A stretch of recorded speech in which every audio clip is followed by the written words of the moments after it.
Yeah, absolutely love the show as usual. Thanks for all you do. Thanks, Luke. I was absolutely thrilled with the performance last night. I mean, everyone's saying we capitulated, but we didn't. 2 players capitulated, and the rest of the team stayed solid and pulled out the tactics that Ange put in place. Until the 94th minute, we were in that game. We had 3 chances to take it level and maybe even go and win the game.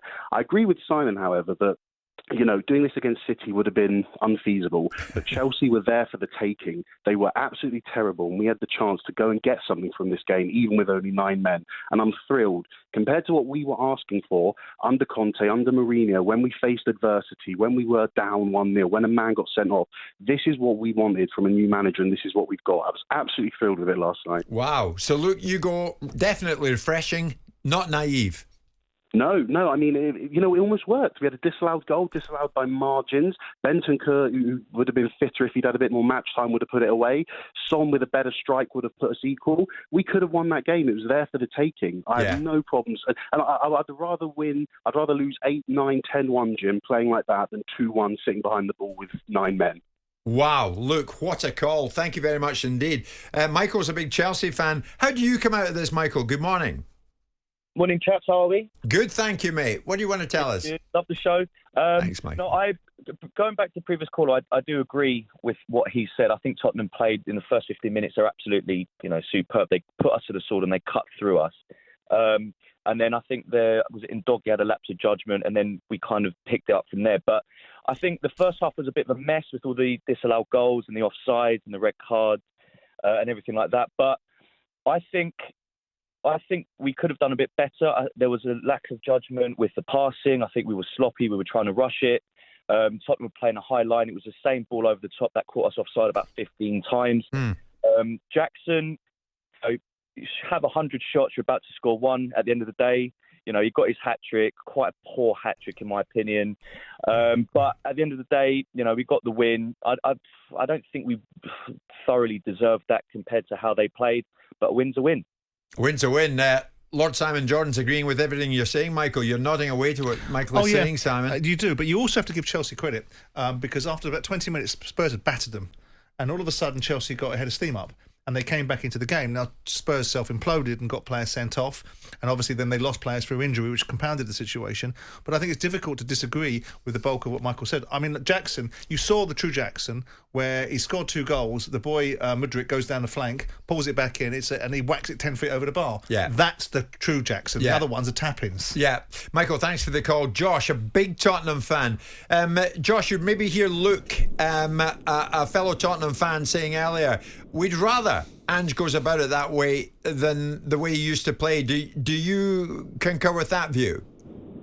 Absolutely, mate. It's, look, a couple of seasons ago, Champions League, 1-0 down, we bring on a centre-back and defend a 1-0 loss until the end. Last night, completely different. He's gone for it. And I said halfway through the game, he's going for it. A couple of years ago, we would have been sitting there watching Chelsea attack. It would have been like a training ground exercise for them. Yeah. Whereas last night, as Luke said as well previously, the 3 chances that we had were a sniff away from absolutely putting it up them. The WhatsApp groups I was in last night, sorry guys, the WhatsApp groups I was in last night, Chelsea fans, Man City fans, Liverpool fans, Man United fans, all gave Pochettino the respect he deserved for going for it. Josh, one possible note of caution, and Simon, you were on this right away. I may as well credit this to you. But Josh, many Leeds fans will say, be careful what you wish for. And they had this with Bielsa. What would your take be on that?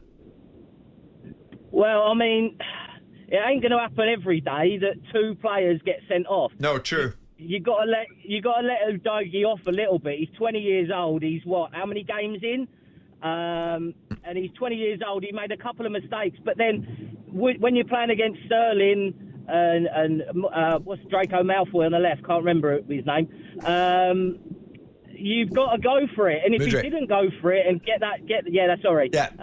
and go for it and get that ball, they would have scored anyway. He had to go for it, and he's 20 years old. You've got to give him his due. Oh, Josh, you've gone for it, and we appreciate it. Thank you very much Funny indeed. how the narrative changes, isn't it? Yeah. everyone's tolerant of every mistake now.